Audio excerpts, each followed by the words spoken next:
Civilisation के शुरू से ही मनुष्य ने लिविंग ऑर्गेनिज्म के क्लासिफिकेशन के अनेक प्रयास किए हैं।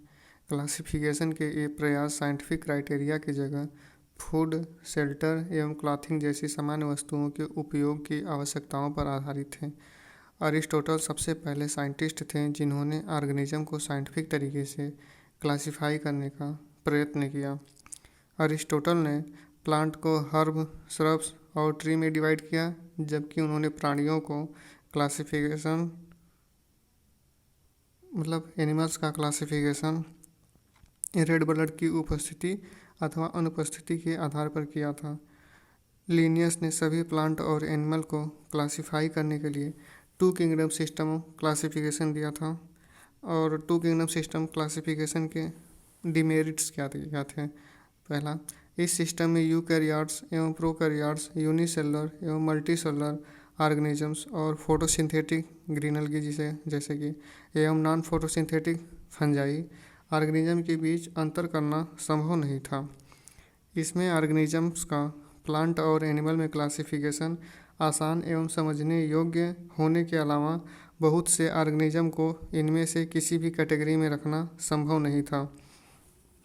इसी कारण लंबे समय से चला आ रहा two kingdom system of classification पर्याप्त नहीं था सभी को कैटेगराइज करने के लिए।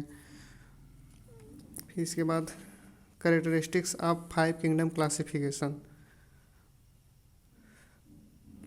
तो इसमें 5 किंगडम थे: मोनेरा, प्रोटिस्टा, फंजाई, प्लांटी और एनिमिलिया। और इनके character cell type, cell wall, nuclear membrane और बॉडी ऑर्गेनाइजेशन तथा मोड ऑफ न्यूट्रिशन के आधार पर बांटा गया था। अब जैसे प्रोकैरियोटिक जो होते हैं ऑर्गेनिज्म सिर्फ मोनेरा में पाए जाते हैं। बाकी प्रोटिस्टा, फंजाई, प्लांटी, एनिमिलिया इन सब में यूकैरियोट्स होते हैं। सेल वॉल देखिए, अब मोनेरा में जो सेल वॉल होती है नॉन सेलुलर होती है, मतलब पॉलीसैकेराइड की बनी होती है और प्लस एमिनो एसिड की बनी होती है। प्रोटिस्टा में जो सेल वॉल होती है कुछ में पाई जाती है, बाकी नहीं पाई जाती है। और फंजाई में जो सेल वॉल होती है वो सेलुलोज की नहीं बनी होती है, वो सेलुलोज की जगह पे काइटिन की बनी होती है।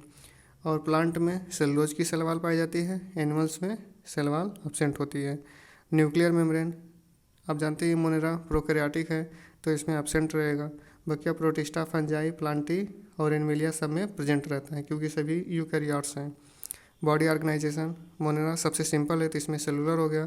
प्रोटिस्टा भी यूनिसेलुलर होते हैं तो इसलिए इसमें भी सेलुलर हो गया।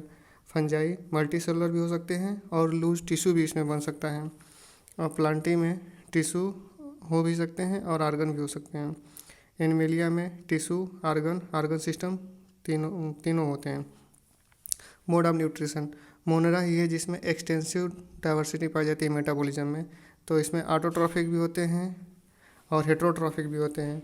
ऑटोट्रॉफिक में एक कीमोसिंथेटिक और फोटोसिंथेटिक दोनों हो सकते हैं और हेटेरोट्रॉफिक में सेप्रोफाइट या पैरासाइट के रूप में रहते हैं। प्रोटिस्टा में ये ऑटोट्रॉफिक होते हैं और ऑटोट्रॉफिक में भी फोटोसिंथेटिक होते हैं और हेटेरोट्रॉफिक होते हैं।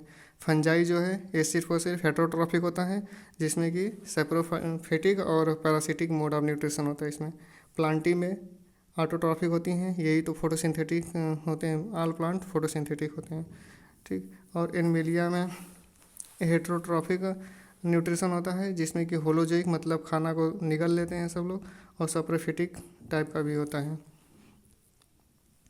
अब 5 किंगडम सिस्टम ऑफ क्लासिफिकेशन को आर.एच. व्हिटेकर ने 1969 में प्रपोज किया था। इसमें मोनेरा, प्रोटिस्टा, फंजाई, प्लांटी और एनिमिलिया आते हैं। यह classification cell structure, body organisation, mode of nutrition, reproduction और फाइलोजेनेटिक रिलेशनशिप पर आधारित है। अर्लियर क्लासिफिकेशन सिस्टम में bacteria, blue green algae, fungi, mosses, fern, gymnosperm और एंजियोस्पर्म को प्लांट के अंतर्गत रखा गया था। इस किंगडम में सभी ऑर्गेनिज्म में सेल वॉल की उपस्थिति तो समान थी, जबकि उनके दूसरे कैरेक्टर एक दूसरे से अलग थे। इसमें प्रोकैरियोटिक बैक्टीरिया तथा ब्लू ग्रीन एल्गी साइनोबैक्टीरिया को दूसरे यूकैरियोटिक ऑर्गेनिज्म के साथ क्लासीफाई किया गया।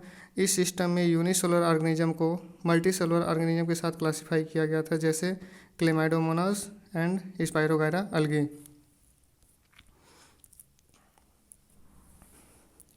इस क्लासिफिकेशन में हेटरोट्रॉफिक ग्रुप्स फंजाई और ऑटोट्रॉफिक ग्रीन प्लांट्स के बीच अंतर नहीं किया गया, जबकि फंजाई में सेल वॉल काइटिन की एवं ग्रीन प्लांट में सेलुलोज की बनी होती है। इन कैरेक्टरिस्टिक्स के आधार पर फंजाई को किंगडम फंगी के अंतर्गत रखा गया। सभी प्रोकैरियोटिक ऑर्गेनिज्म को किंगडम मोनेरा तथा यूनिसेलुलर ऑर्गेनिज्म को किंगडम प्रोटिस्टा में रखा गया। किंगडम प्रोटिस्टा में सेल वॉल युक्त क्लेमाइडोमोनास एवं क्लोरेला, जो पहले प्लांट किंगडम के अंतर्गत अलगी में थे, तथा पैरामीशियम एवं अमीबा, जो पहले एनिमल किंगडम में थे, को रखा गया। पैरामीशियम और अमीबा में सेल वॉल नहीं होते हैं।